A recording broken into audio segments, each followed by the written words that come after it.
આપણું શહેર, ધબકતું સુરત, વિકાસશીલ શહેર.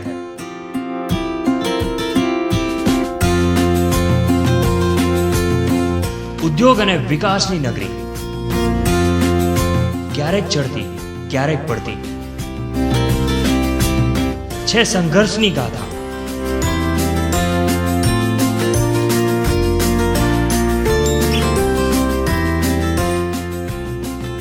ઉત્સવોની છે મોજ.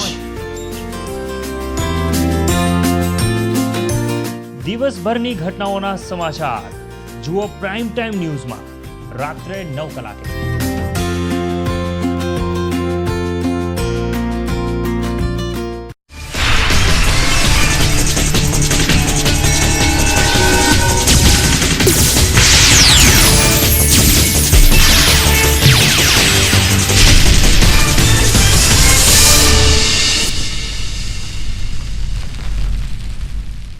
નમસ્કાર દર્શક મિત્રો, આજના શિક્ષણ જગત કાર્યક્રમમાં આપનું સ્વાગત છે. અને આજે આપણે ચર્ચા કરવાની છે ધોરણ 10ની બોર્ડની પરીક્ષાને લઈને.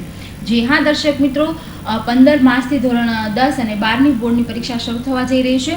ત્યારે હિન્દ ટીવીનો ખાસ પ્રયાસ છે કે વિદ્યાર્થીઓ જે પરીક્ષાની જે ટેન્શન છે, કઈ પ્રકારનું ધ્યાન રાખવું જોઈએ, શું કરવું જોઈએ, જેથી તેણે કરેલી મહેનત એટલે કે વિદ્યાર્થીઓએ તમે કરેલી મહેનત સારી રીતે એને ઉજાગર કરી અને સારું પરિણામ તમે બોર્ડની પરીક્ષામાં મેળવી શકો, એ માટેનો આ હિન્દ ટીવીનો પ્રયાસ છે. એટલા માટે જ અમે અલગ અલગ વિષય પરના અલગ અલગ શિક્ષકો સાથે આ કાર્યક્રમમાં બોલાવીએ છીએ અને ચર્ચા કરીએ છીએ અને તમને દરેક માહિતી આપીએ છીએ. અને તમને જે જરૂર લાગે છે કે શું કરવું જોઈએ તેના પર આ હિન્દ ટીવીનો પ્રયાસ છે કે તમને માહિતી મળે અને તમે જાગૃત બની અને બોર્ડની પરીક્ષામાં સારું પરિણામ મેળવી શકો.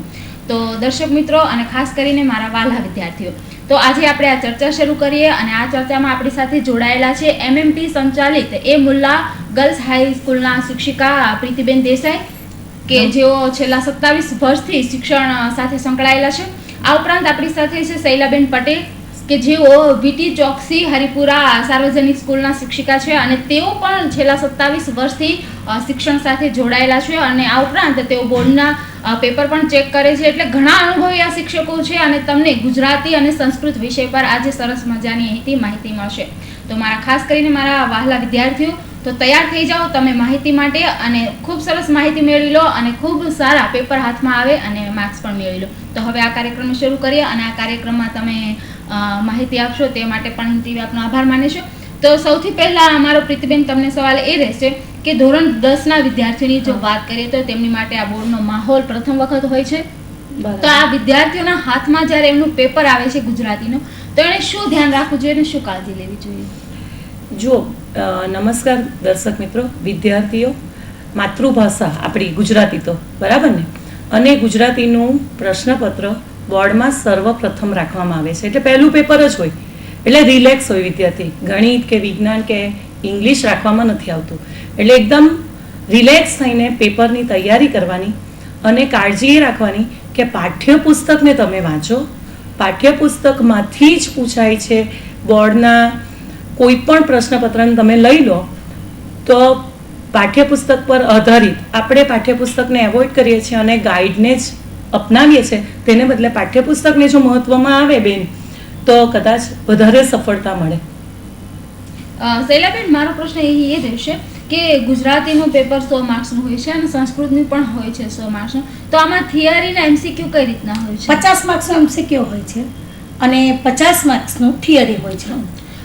પ્રીતિબેન, જ્યારે આપણે તમારી પાસેથી અમારા વિદ્યાર્થીઓ જાણશે કે પાર્ટ એ જ્યારે હોય છે વિદ્યાર્થીઓના હાથમાં, તો એમણે શું કરવું જોઈએ તાકી એ બધા પોતાના માર્ક્સ કવર કરી શકે? ઓકે, જો સર્વપ્રથમ તો તમારે પાર્ટ એનું પૂરેપૂરું પ્રશ્નપત્રનું જે પરિરૂપ છે તે મગજમાં બેસાડી દેવાનું છે કે 15 માર્ક ગદ્યમાંથી જ પૂછાશે, 15 માર્કના સવાલ પદ્યમાંથી પૂછાશે અને 16 માર્કનું વ્યાકરણ પૂછાય છે. અને 16 માર્કમાં બી મેડમ કેવું છે, 4 માર્કનું જ 10મામાં છે, છંદ અને અલંકાર 2 માર્કના. બાકી તો તમે 8માંથી જે શીખીને આવ્યા છે તેના પર જ આધારિત વ્યાકરણ છે. 2 માર્કનું ગદ્ય સમીક્ષા એટલે કે પેરેગ્રાફ પરથી સવાલ જવાબ લખવાના છે અને 2 માર્ક પદ્ય સમીક્ષા એટલે કાવ્ય પંક્તિઓ આપી હોય તેના પરથી સવાલ જવાબ. એટલે કુલ 50 માર્ક છે. અને એમાં તમે જો પાઠ્યપુસ્તક વાંચ્યું, હવે તમે જે સવાલ કર્યો કે કેવી રીતે વધારે માર્ક્સ લાવી શકે. તો તેમાં એવું છે કે તમે ગદ્ય ને પદ્યના સાહિત્ય સ્વરૂપ, સાહિત્યકાર, એ સાહિત્યનો જન્મ, એની કેટલીક પેલી બુક્સના નામ છે તે, એના ઉપનામ, એના 4-5 માર્ક્સ તો હોય જ છે. કે ધારો કે તીર્થોત્તમ કાવ્ય, તો તે ક્યાંથી લેવામાં આવ્યું? તો એ કવિના જે સંગ્રહ છે તેના નામ તમને યાદ હોવા જોઈએ. અડીઠો સંગાથના કવિનું નામ શું? તો કે ભાઈ મકરંદ દવે, જયંતી દલાલ, જયંતી ગોહિલ, એવી રીતે 4 આપી દઈ, જયંતી દલાલ, જયંતી ગોહિલ. તો પછી ઉપરમાં આ નીચેનામાંથી કયું આમાં તમારી ચોપડીમાં છે, કયા લેખકનો પાઠ છે, એવી પણ ચર્ચા થાય છે. એટલે સવાલ બહુ સાચવીને વાંચવાના છે અને નથી, તે વાંચતા જ નથી. પ્રીતિબેન, એટલે જે પાર્ટ એમાં 50 માર્ક્સ હોય છે. હા, એટલે ગદ્યના સવાલ, પદ્યના સવાલ. હવે વ્યાકરણ આપણે એક પછી એક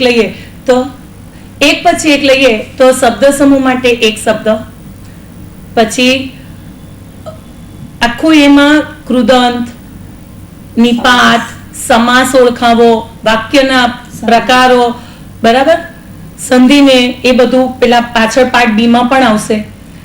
તે ઉપરાંત છંદ, અલંકાર અને કૃદંત એકદમ જ સહેલું છે, છતાં એ યાદ નથી રહેતું. વિભક્તિ ઓળખાવો, કે જે સંસ્કૃતમાં પણ આવે છે, ગુજરાતીમાં પણ આવે છે. કૃદંત સંસ્કૃતમાં પણ આવે છે, ગુજરાતીમાં પણ આવે છે. ઇઝી ગોઈંગ છે, પણ વિદ્યાર્થીઓ વ્યાકરણના વિભાગમાં માર્ક ગુમાવે છે. અત્યારે પણ અમે પ્રિલિમના પેપર તપાસ્યા તો મોટે ભાગે તમારા 1 થી 30 તમારા સાચા પડે, પછી 31મો સવાલ 32મો સાચો, પછી પાછું ચોકડી જ મારવાની હોય, છેલ્લે પાછા 4 સવાલ સાચા પડે, પેરેગ્રાફ પરથી લખો. અને તો વ્યાકરણમાં તો બહુ એકદમ શોર્ટમાં હિન્ટ જ આપેલી છે કે ભાઈ ધારો કે કૃદંત, તો વર્તમાન કૃદંત ઓળખાવાનું હોય તો એમાં આપેલું જ છે કે ત પ્રત્યય વાળા પદો એ વર્તમાન કૃદંત છે. જ્યાં શબ્દની પાછળ નાર પ્રત્યય લાગે છે તો તે ભવિષ્ય કૃદંત છે. ઈ અને ઈને, વ અને વને તો વિદ્યાર્થ, સંબંધિત કૃદંત. આ રીતે ધીમે ધીમે પ્રત્યયોને યાદ રાખીને કૃદંતને યાદ રાખતા શીખવાનું છે. શૈલાબેન, અહીં પ્રશ્ન મારો તમને એ રહેશે કે પ્રીતિબેને જેમ પાર્ટ એ ની વાત કરી, હવે પાર્ટ બી વિશે તમે અમારા વિદ્યાર્થીઓને વિસ્તારથી માહિતી આપશો. વિદ્યાર્થી મિત્રો, પાર્ટ બીમાં વિભાગ, તમે પાર્ટ બીનું જે લખાણ અમે જોઈએ છે એ લખાણ તમે લખતા જ નથી, કારણ કે વિદ્યાર્થીઓના મગજમાં એક જ આવું છે કે પાર્ટ 1માં પાસ થઈ ગયા એટલે પાર્ટ 2માં પાસ થઈ જ જવાના. કારણ કે પાર્ટ એ અને પાર્ટ બી બેના ભેગા મળીને 33 ગુણ હોવા જોઈએ. એટલે વિદ્યાર્થી પાર્ટ એમાં મહેનત કરે છે, પાર્ટ બીમાં લખવાની મહેનત કરતો નથી. પણ સાચું પૂછીએ તો પાર્ટ બીમાં થોડી મહેનત કરશો તો તમને સારા માર્ક્સ મળે એમ છે. હવે તમે લખાણ લખો છો તો વિદ્યાર્થીઓ એ ભૂલ કરે છે કે જે સેક્શન આપ્યા છે કે વિભાગ એ, વિભાગ બી, વિભાગ સી, વિભાગ ડી, તો ઘણા વિદ્યાર્થીઓ એ ભૂલ કરે છે કે વિભાગ એમાં પહેલો પ્રશ્ન આવડે છે તો એ લખે છે, પછી વિભાગ બી નું લખે છે, પછી વિભાગ સી નું લખે છે. પણ જ્યારે પેપર ચેક કરવા જઈએ છે ત્યાં જે દરેક સેક્શન છે એ દરેક શિક્ષકો અલગ અલગ તપાસે છે. 4 સેક્શનના 4 શિક્ષકો હોય છે. ત્યારે પહેલું સેક્શન અમે તો તપાસીએ છીએ ત્યારે આ નથી લખ્યું તો બીજા ટીચરને આપી દઈએ છીએ. ત્યાં ઘડીએ વિદ્યાર્થીઓએ કરેલી ભૂલ કઈ કે જે ક્વેશ્ચન આગળ હતો એ ક્વેશ્ચનને સીધું એ પાછળ લખે છે, ત્યાં એ વિદ્યાર્થી અટવાય છે. અને વિદ્યાર્થીઓને લખાણની જે પદ્ધતિ છે એ લખાણની પદ્ધતિ થોડી ખોટી છે કે વિભાગ એમાં પહેલો પ્રશ્ન પૂછાય છે, એ પહેલો પ્રશ્ન 4 માર્ક્સનો હોય છે. હવે ગદ્ય હોય કે પદ્ય હોય એની અંદર તમે બાળક એટલું લખે કે આ કયા ગદ્યમાંથી લેવામાં આવ્યું છે, એનો લેખક કોણ છે, એનો પ્રકાર કયો છે, શેમાંથી લેવામાં આવ્યું છે, આ લખે છે. એટલે પેપર તપાસનાર શિક્ષકોને એટલી તો ખબર પડે જ છે કે આ વિદ્યાર્થી આટલું સમજે છે તો એને વસ્તુની ખબર છે. અને બીજું કે 4 માર્ક્સનો આવો મોટો પ્રશ્ન હોય ત્યારે તમે આવું લખાણ લખો છો ત્યારે અમારા મગજ ઉપર એક છાપ સારી પડે છે કે કંઈ નહીં, આ વિદ્યાર્થી બધું જાણે છે. અને બીજું કે તમે આ ક્વેશ્ચન જે લખો છો એ ક્વેશ્ચનમાં જે મુખ્ય મુદ્દો હોય એની નીચે બોલપેનનો ઉપયોગ ન કરતા જે લખાણ લખ્યું છે એની નીચે અંડરલાઈન કરો. એ અંડરલાઈન પણ પેન્સિલથી કરવાની છે એટલા માટે કે શિક્ષકો પેલો નજર પડતાની સાથે એને પેલો મુખ્ય મુદ્દો દેખાય છે, એમ થાય છે કે ના આ વિદ્યાર્થી ઘણું બધું જાણે છે. ક્યારેય લાલ લીલી બોલપેનનો ઉપયોગ કરશો નહીં, કારણ કે લાલ બોલપેનથી પેપર ચેક કરવામાં આવે છે અને કોર્ડિનેટર હોય છે એ લોકો લીલી પેનનો ઉપયોગ કરે છે. એટલે લાલ ને લીલી પેનનો ઉપયોગ કરશો નહીં, જે પણ બ્લેક પણ નહીં.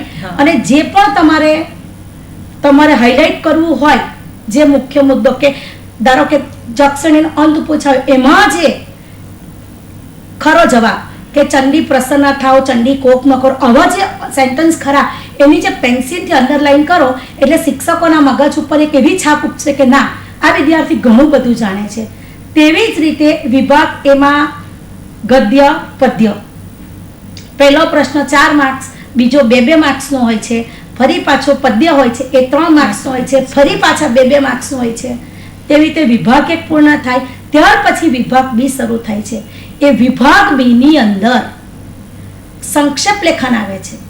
વિદ્યાર્થીઓ આવા પ્રશ્નો નથી આવડતા એમ કરીને છોડી દે છે. ના, આ પ્રશ્ન છોડવાના નથી, આમાં તો તમે પ્રશ્ન એટેન્ડ કરો છો, તમને માર્ક્સ મળે જ છે. કારણ કે સંક્ષેપ લેખન કઈ રીતે કરવું એ માટે તમને પ્રીતિબેન કહેશે. હા પ્રીતિબેન, તો જણાવજો અમારા વિદ્યાર્થીઓને. સંક્ષેપ લેખન કરતી વખતે વિદ્યાર્થીઓએ પેરેગ્રાફને 1, 2 નહીં સમજ પડે તો ત્રીજી વાર પણ વાંચો.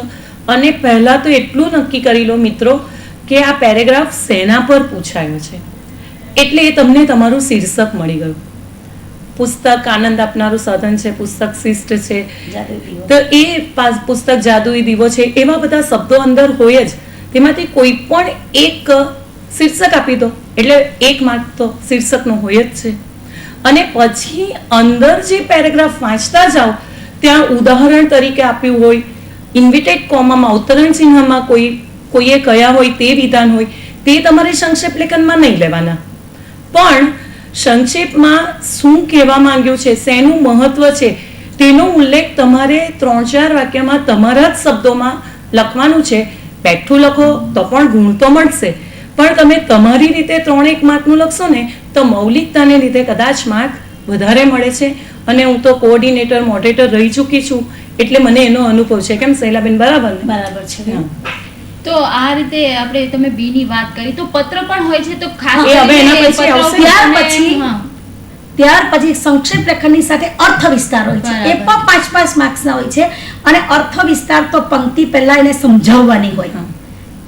પહેલા પેરેગ્રાફમાં પંક્તિ સમજાવવાની હોય, બીજા પેરેગ્રાફમાં પંક્તિમાં શું કહેવા માંગે છે, પંક્તિનું જે હળ છે એ સમજાવો.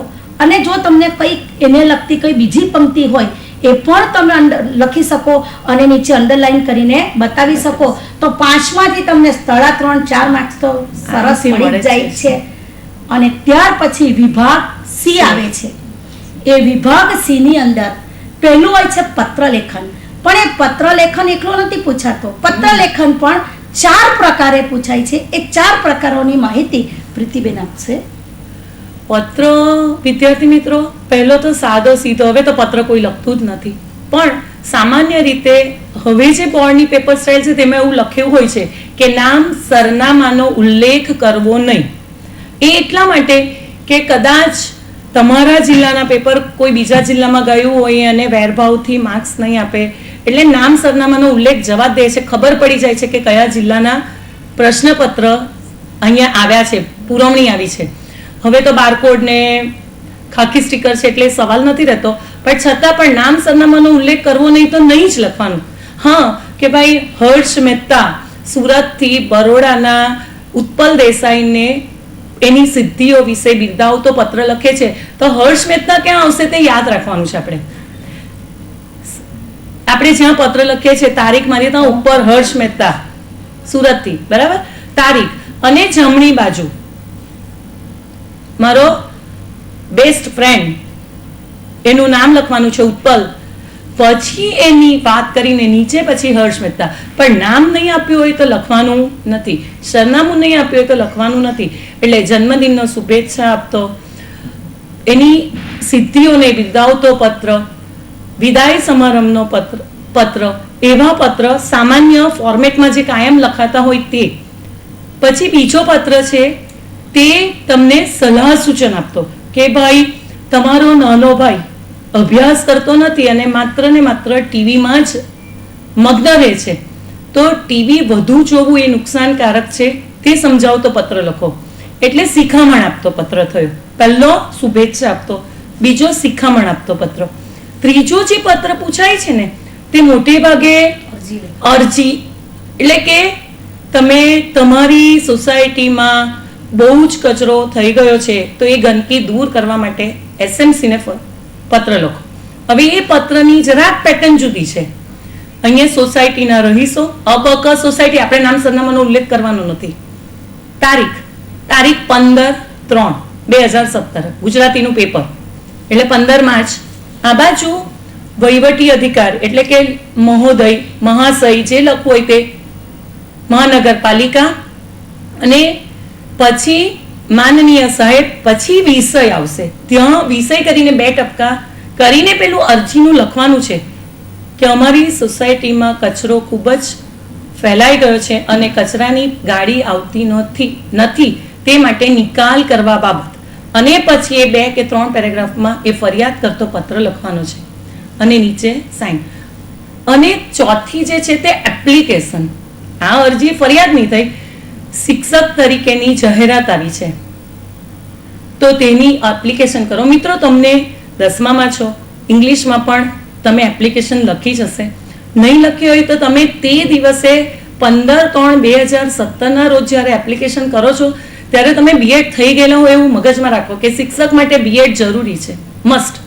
એટલે 16માં તમે B.Ed થયા, તેનીથી હવે તો B.Ed ના 2 વર્ષ છે, એટલે 14માં તમે MA થયા, એનાથી 2 વર્ષ આગળ તમે 12માં BA થયા, અને પછી 3 વર્ષ આગળ તમે 2009માં 12માની પરીક્ષા પાસ કરી. એ રીતનો તમારે કોઠો બનાવવો પડશે કે મારી શૈક્ષણિક લાયકાત આ છે. એટલે એપ્લિકેશન પણ ખાસ પૂછાય છે. આવી રીતે 4 ફોર્મેટમાં પત્ર પૂછી શકાય છે. અને તમે થોડુંક, એવું નથી કે તમે આ બાજુ આ લખ્યું અને પત્રમાં લખશો એટલે માર્ક મળી જશે, એવું નહીં. લખવું તો પડે જ, તો જ માર્ક્સ મળે છે, ને લખશો તો માર્ક્સ આવશે જ. એટલે અહીંયા જ્યારે પત્રની આ વાત થઈ છે તો ઘણી વખત એવું થતું હોય છે કે વિદ્યાર્થી એડ્રેસ ને નામ લખે અને ના લખે તો એને માર્ક્સ મળે માર્ક્સ મળશે. એક વધારે નહીં મળે, એક એનું જે ફોર્મેટ તમે લખો તો તમને ગુણ મળે. પણ એવું નથી કે ભાઈ આટલું જ લખ્યું એટલે આમ ચેક કરીને લીધા જ પાડે છે અને નહીં મળે. ઠીક, તો હવે તમે શૈલાબેન જણાવજો. હવે વિદ્યાર્થી મિત્રો, ત્યાર પછી અહેવાલ લેખન આવે છે. હવે અહેવાલ લેખન તમે દરરોજ છાપાઓ તો વાંચતા જ હશો. હવે છાપાઓમાં બનતી ઘટનાઓ હોય, છાપામાં દરરોજ તમે વાંચો જ છો, અને છાપાઓને લગતી વાત કરવાની હોય તો જે દિવસે ઘટના બનતી હોય એને આગલા દિવસની તારીખ મારવાની હોય છે. ધારો કે આજે તમારે અહેવાલ લખવાનો છે તો એ ઘટના આગલે દિવસે બની ગઈ.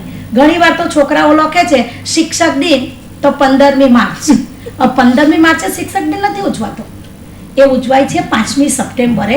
એટલે આપણે તારીખ 4થીમાં લખવાનો હોય, 6થીમાં લખવાનો કે 5મીએ અમે આ દિવસે શિક્ષક દિનની અમે શાળામાં ઉજવણી કરી. હા, પણ એક વસ્તુ વિદ્યાર્થી યાદ રાખો કે શિક્ષક દિનની ઉજવણીમાં બહુ મોટી ભૂલ કરો છો તમે. કારણ કે શિક્ષક દિનની ઉજવણીમાં તમે શું લખો છો કે અમારી શાળામાં આ દિવસે આ વિદ્યાર્થીઓ શિક્ષક બન્યા હતા અને આ વિષય ભણાવ્યો, પેલો વિષય ભણાવ્યો. એ નથી દીકરાઓ. શિક્ષક દિન એ તમે જે લખો છો એ સ્વયં શિક્ષક દિનની વાત છે. અને આપણો જે અહેવાલ છે એ શિક્ષક દિન એ કોની યાદમાં ઉજવાય છે, શા માટે ઉજવાય છે એનો ઉલ્લેખ જરૂરી છે. અને તે દિવસે શાળામાં કોઈ વક્તાને બોલાવ્યા, એ શિક્ષક દિનનું મહત્વ આપણને સમજાવે છે. એ રીતે આપણે લખવાનું છે. અત્યારે પ્રિલિમના પેપર તપાસતા મને ખ્યાલ આવ્યો, ત્યાર પછી છોકરાઓને ડિફરન્ટ બતાવવો પડ્યો કે તમે શિક્ષક દિન પૂછાયો છે એટલે સ્વયં શિક્ષક દિન જ લખો છો, સ્વશાસન દિન. ત્યારે અમારે શું કરવું પડે છે? મજબૂરીએ માર્ક કાપી લેવા પડે છે. પણ તમે થોડો ભેદ સમજીને અહેવાલ લખો, અને અહેવાલમાં તારીખ લખવાની છે, પછી વિષય લખવાનો છે, અને વિષય લખીને પછી એટલે હેડિંગ કે અમારી શાળામાં રમતોત્સવ ઉજવાઈ ગયો હતો અને એ રમતોત્સવમાં આટલા બાળકોએ ભાગ લીધો, આટલા પ્રકારની રમતો રમાઈ હતી, આમાં આટલા વિજયી વિદ્યાર્થીઓ થયા હતા, એ બધો ઉલ્લેખ લખવાનો છે. આ રીતે આપણો વિભાગ સી પૂર્ણ થાય છે. ત્યાર પછી આવે છે વિભાગ ડી. વિભાગ ડી ની અંદર 12મો પ્રશ્ન એ હોય છે કે આપણે પુસ્તકની અંદર પેરેગ્રાફ આપ્યો, પુસ્તક વાંચવું ફરજિયાત છે. આ પહેલી શરત. કારણ કે એની અંદર અલ્પ વિરામ, પૂર્ણ વિરામ, એ જે ભૂલો છે, હસ્વ, દીર્ઘ, એ ભૂલો છે, એ જો તમે પુસ્તક વાંચ્યું હશે ને પાઠ વાંચ્યું હશે તો જ તમે સારી રીતે લખી શકશો. અને એના તો પૂરેપૂરા માર્ક્સ આપવા પડે છે. કેમ કે તમે પેરેગ્રાફ જ અલ્પવિરામ પૂર્ણ વિરામથી સભર લખ્યો હોય તો અમારે માર્ક આપવા જ પડે છે. તમારે ભૂલ શોધવાની છે કે ક્યાં અલ્પવિરામ નથી, ક્યાં પૂર્ણ વિરામ નથી, ક્યાં જોડણીની ભૂલ છે. એ ભૂલ શોધવાની છે, તેના પણ પૂરા માર્ક્સ મળે છે. ત્યાર પછીનો પ્રશ્ન આવે છે, એ પણ પુસ્તક આધારિત જ હોય છે. એની અંદર શું હોય છે કે શબ્દ સમૂહ માટે એક શબ્દ હોય, સંધિ છોડો આ હોય, પણ સંયોજક હોય કે બે વાક્ય છૂટા આપ્યા હોય એને ભેગા કરવાનો હોય. આ પણ શામાંથી આપ્યું હોય છે? પુસ્તકમાંથી. જો તમે પુસ્તકનો અભ્યાસ કરશો તો તમારા માર્ક્સ જતા નથી. આ 7 માર્ક્સ પૂરા મળે છે. અને છેલ્લો પ્રશ્ન આવે છે નિબંધ, જેને કોઈનું બંધન હોતું નથી. અને નિબંધ તો તમે આજુબાજુનો માહોલ, એ માહોલને તમે અનુભવ કર્યો હશે, એને આધારે લખવાનું, એને કોઈ બંધન હોતું નથી. નિબંધ તો તમે તમારી મૌલિક ભાષામાં તમારા શબ્દોમાં જ લખવાનું હોય. પણ તમારા શબ્દોમાં એટલે મારી એક બાબત તમને આગળ પણ કહેવાની રહી ગઈ કે અમુક પેપરો આવે છે, કયા હોય તે તમને ખબર પડતી નથી, પણ બાળકો જે ભાષા બોલે છે તે જ લખે, લોકબોલીમાં બોલે છે, એ લોકબોલીમાં જ પેપર લખે છે. હવે ધારો કે સૌરાષ્ટ્ર તરફના પેપર હોય, બરોડા તરફના પેપર હોય, મહેસાણા તરફના પેપર હોય, તો એ લોકો જે બોલી બોલે છે પ્રાદેશિક, એ પ્રાદેશિક બોલીમાં લખે છે. આપણે એ રીતે નથી લખવાનું, આપણે શુદ્ધ ભાષામાં એને લખવાનું છે. આ નિબંધમાં પણ તમે તમારી ભાષા નહીં વાપરો, થોડી સિસ્ટમેટિક શુદ્ધ ગુજરાતી, કારણ કે ગુજરાતી આપણી માતૃભાષા છે અને એ લોકબોલીમાં લેવાની નથી. આપણે એને શુદ્ધતાથી લખવાનો પ્રયત્ન કરવાનો છે. અને આ વાત અહીંયા ખાસ સમજવા જેવી છે વિદ્યાર્થીઓ કે ગુજરાતીનું પેપર છે તો ગુજરાતી શુદ્ધ ભાષામાં જ નિબંધ લખાવો જોઈએ. સારી વાત કરી કે વિદ્યાર્થીઓ જે રૂટીનમાં બોલતા હોય છે એ જ લખી દેતા હોય છે જવાબોમાં, તો એ ના હોવું જોઈએ. જે શુદ્ધ જે ગુજરાતી છે એ જ હોવું જોઈએ ને એ તમને ક્યાંથી મળશે? તો પુસ્તકમાંથી. પુસ્તકમાં જે શુદ્ધ ભાષાનો ઉપયોગ થાય છે. એટલા માટે જે સાચી અને સારી વાત કરી કે વિદ્યાર્થીઓ પુસ્તકનું જ વાંચન કરે. જો પુસ્તકનું વાંચન હશે તો તમે જે માર્ક્સ મેળવવા માંગો છો એ જરૂરથી મેળવી લેશો. પ્રીતિબેન, મારો સવાલ એ રહેશે કે જે અહીંયા પુસ્તકની વાત નીકળી છે તો ઘણા વિદ્યાર્થીઓ નવનીત અપેક્ષિતનું વાંચન વધારે કરતા હોય છે, તો આ બાબતે શું કહેશો? કેમ કે વિદ્યાર્થીઓ પુસ્તકની જગ્યાએ આનું વાંચન વધારે કરતા હોય છે. તમારી વાત બરાબર છે મેડમ, પણ જો પાઠ્યપુસ્તકનું વાંચન હશે ને તો એના જે MCQના માર્ક્સ છે તે બેઠા આવશે 30 માર્ક. શૈલાબેને જે કીધું પાર્ટ બી માં 7 માર્ક્સ છે તે બેઠા જ આવવાના છે, એટલે 37 માર્ક તો આમ જ આવી ગયા. અને પાર્ટ બી માં જે 22 માર્કનું પાઠ્યપુસ્તક પર આધારિત છે તો તેમાં એ લોકોને સવાલ જવાબમાં પણ 8-10 માર્ક તો આવી જ જાય છે. તમે થોડું ઘણું પણ લખો છો તો, પણ લખવું જ નથી. આજના વિદ્યાર્થીની દાનત લખવાની રહી નથી. આ MCQ પદ્ધતિ આવીને તે જરાક અમને 2 વર્ષથી બહુ મથાવે છે. પાર્ટ બી માં લખાણ બહુ ઓછું જોવા મળે છે. શૈલાબેન, પાર્ટ બી ની તમે જ્યારે વાત કરી છે જેમાં થિયરી જ હોય છે, તો આ વિદ્યાર્થીઓનું કેવું હોય છે અત્યારે ગુજરાતી? કેમ કે ગુજરાતી વિષય સહેલો છે પણ માર્ક્સ એમાં જ ઓછા હોય છે. વિદ્યાર્થીઓ કઈ ભૂલોના લીધે ગુજરાતી વિષયમાં માર્ક્સ નથી મેળવી શકતા? એ લોકો છે ને સવાલ જે હોય છે ને બેન, એ સવાલને પૂરો સમજતા નથી. સવાલ પૂછ્યો શું હોય છે અને આખી નવલિકા હોય તો આખી સ્ટોરી લખી દે છે. પાત્રાલેખન પૂછ્યું હોય તો આખી સ્ટોરી લખે છે, પણ એનો જે મુખ્ય હળ છે એ તમે જો લખો તો તમને પૂરેપૂરા માર્ક્સ મળે છે. અને આજના વિદ્યાર્થીઓની દાનત એ છે કે આપણે તો પાર્ટ 1 માં પાસ થઈ જ જવાના છે, એટલે પાર્ટ 2 ને વધારે મહત્વ આપતા જ નથી. વિદ્યાર્થીઓ આ ખરેખર આ એક ભૂલ સુધારવા જેવી છે કે પાર્ટ એ અને પાર્ટ 2 આ બંનેમાં પાસ થવું જરૂરી છે અને બંનેના માર્ક્સ કમ્બાઈન થાય છે અને ત્યારે પાસ થવાય છે. એટલે એક લખો ને બીજું છોડી દો એવું નહીં થવું જોઈએ. શૈલાબેન, અહીં પ્રશ્ન એ છે કે વિદ્યાર્થીઓએ કઈ બાબતોની ધ્યાન રાખવું જોઈએ તાકી એ ગુજરાતી પેપરમાં સારા માર્ક્સ મેળવી શકે અને પોતાની મહેનત જે કરી છે એમાં એને દેખાય? જે હોશિયાર વિદ્યાર્થીઓ છે એ લોકોને તો મેં જે કહ્યું કે તમારે જે પ્રશ્ન લખો છો એ પ્રશ્નમાં પહેલાં જ કવિ, લેખકનું નામ, આ જે બધું તમે લખો છો ને તો એના ઉપર શિક્ષકની જે છાપ પડે છે ને એને કારણે એ લખો. એનું જે હર્ડ પૂછાયું છે એ લખો. નિબંધનો પ્રશ્ન, નિબંધમાં સ્વાભાવિક છે 8 માર્ક્સનો નિબંધ હોય છે, તમે સારી રીતે લખો તો જે 5-6 માર્ક્સ તો આવે જ છે. પછી પત્ર, અહેવાલ, સંક્ષેપી લેખન, અર્થવિસ્તારમાં પણ કોઈ ચોક્કસ લખવાનું નથી, તમને જે પંક્તિ પૂછાય છે એના આધારિત જ તમારે લખવાનું હોય છે. અને એ તો તમે બાહ્ય તમારું જ્ઞાન હોય એ પણ તમે ઉમેરીને લખી શકો છો.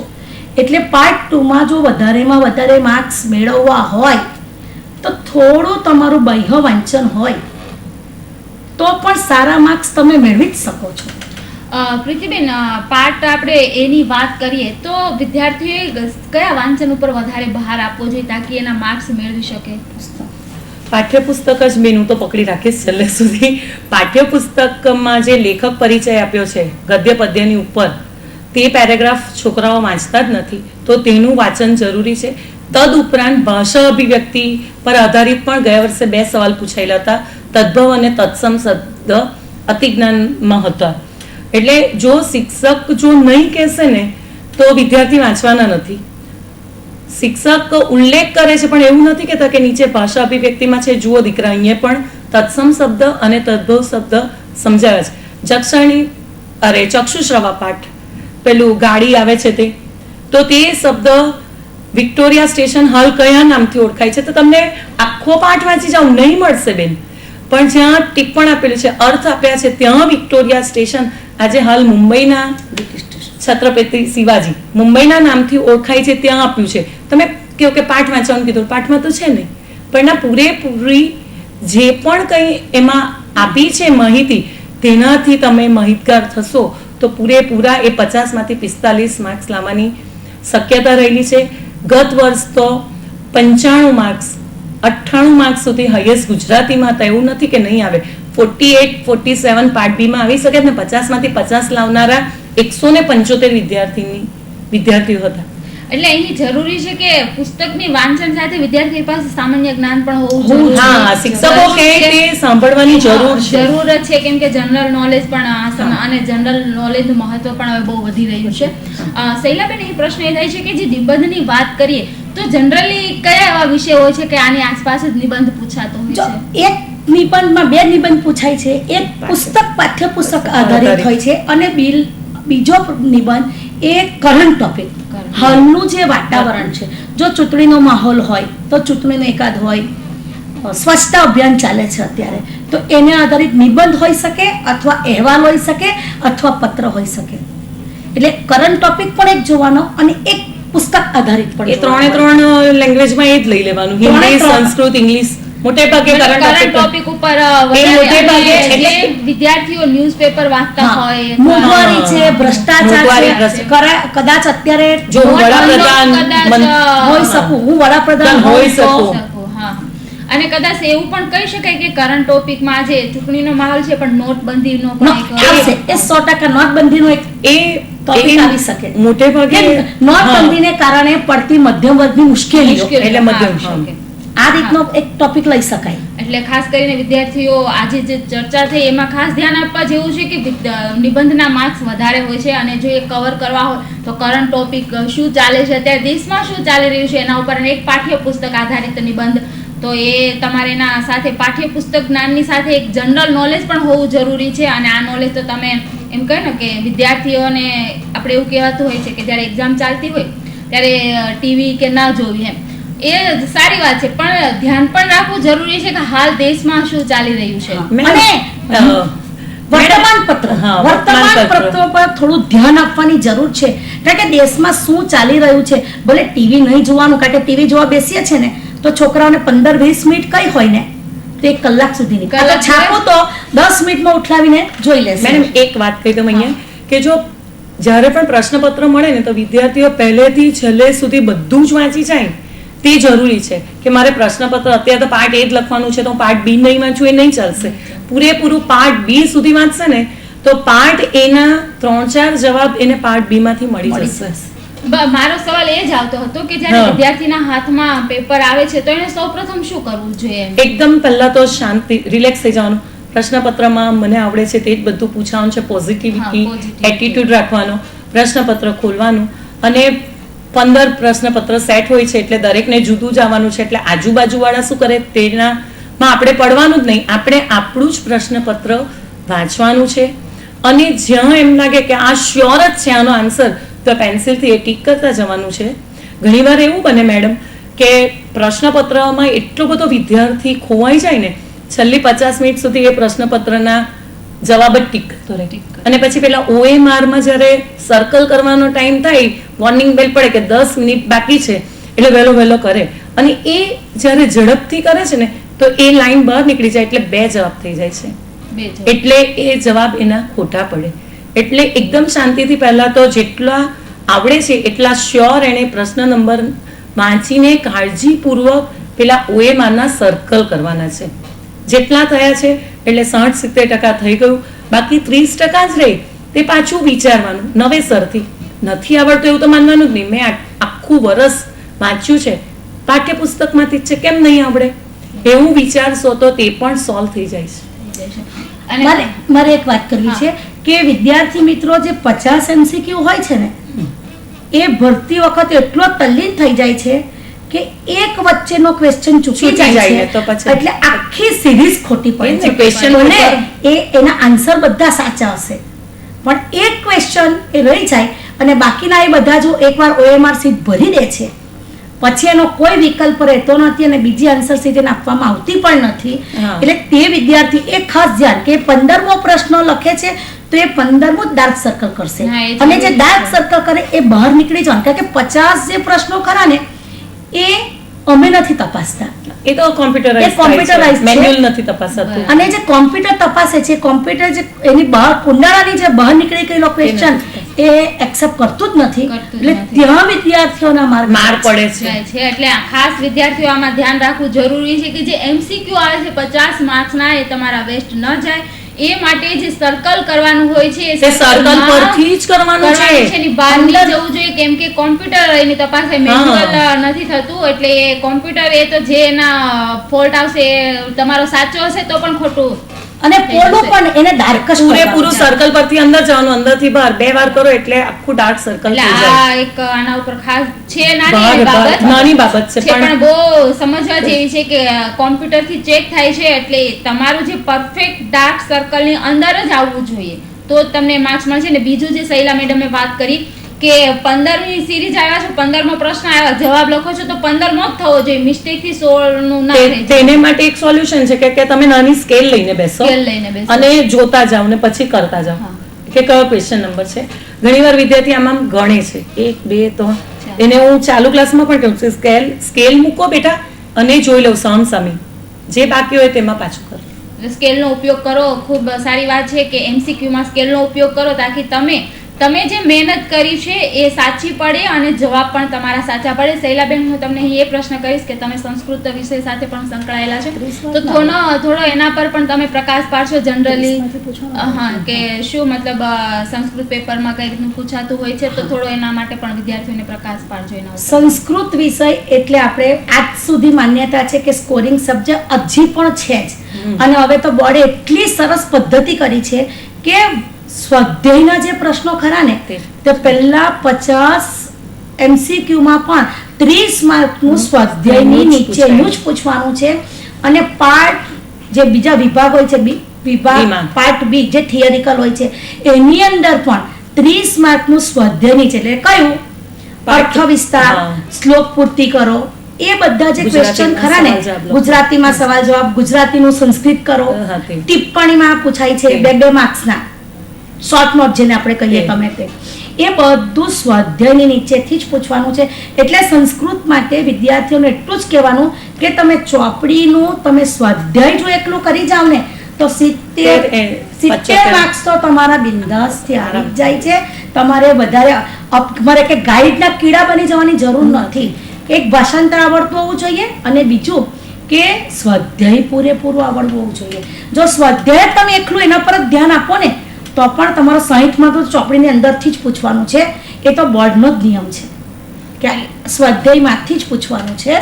તો અહીં પણ નોટ કરી લેવા જેવું છે વિદ્યાર્થી કે સ્વાધ્યાયનું જ તમે રીડ કરો, એના પર જ વાંચન કરો તાકી તમને સંસ્કૃત વિશે બોરિંગ ના લાગે. જે મેડમે વાત કરી કે હવે ખૂબ સરસ પદ્ધતિ થઈ ગઈ છે.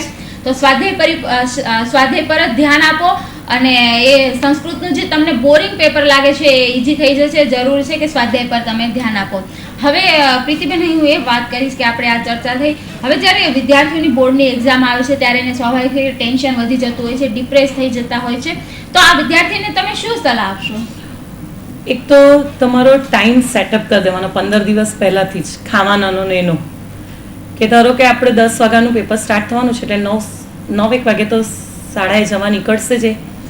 એટલે 9 વાગ્યા પહેલાં એણે 8 વાગે દૂધ અને નાસ્તો પૌષ્ટિક લઈ જ લેવાનો.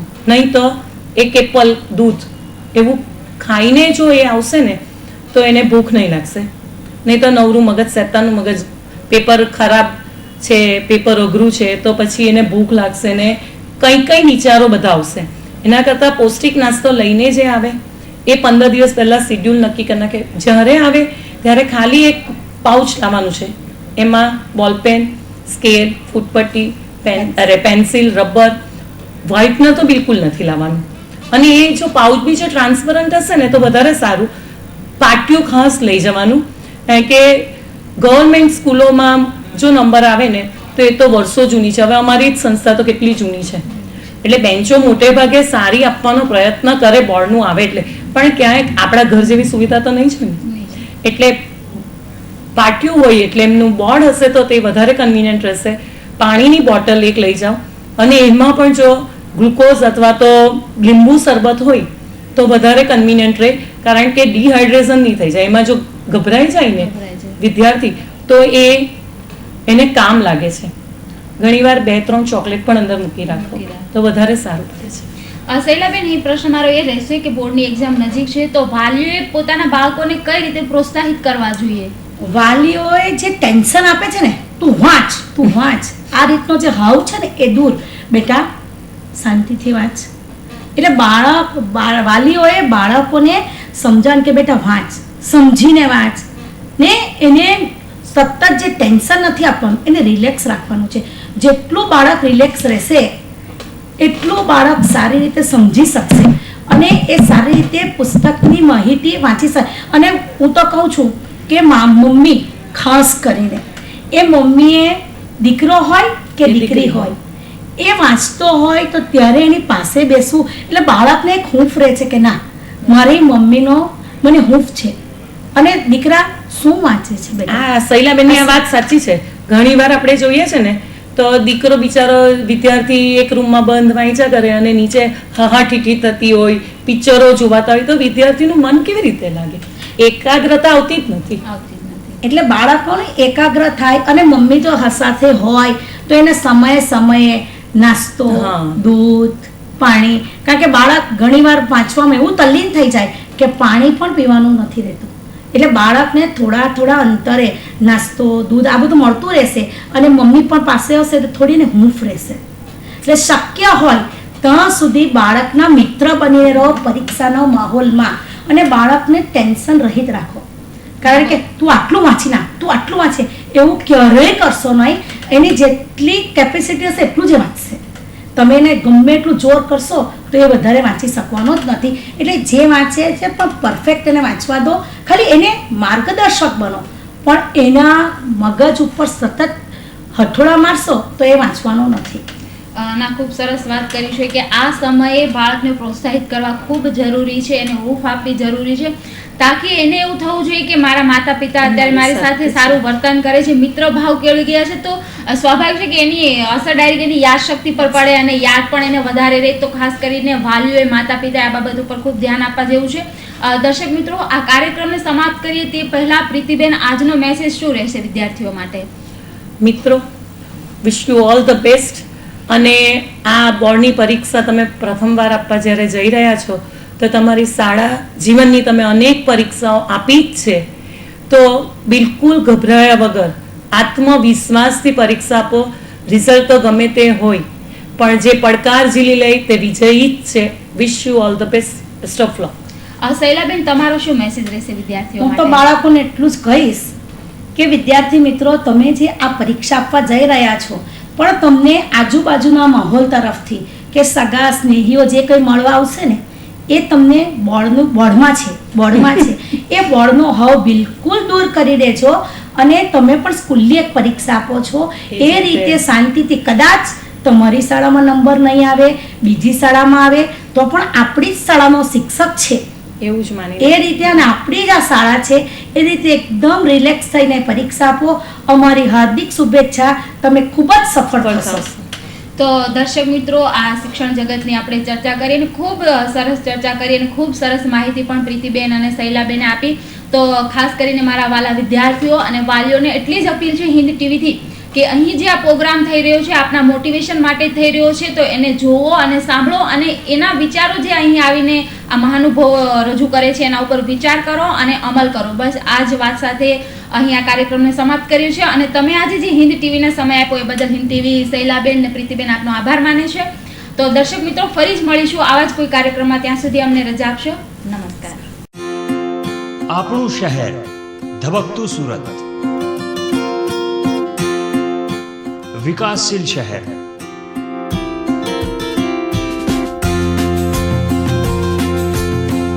ઉદ્યોગ અને વિકાસની નગરી,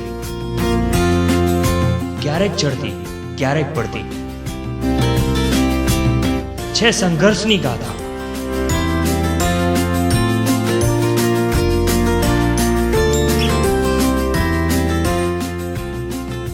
ઉત્સવોની છે મોજ. દિવસભરની ઘટનાઓના સમાચાર જુઓ પ્રાઇમ ટાઈમ ન્યૂઝમાં રાત્રે 9 કલાકે.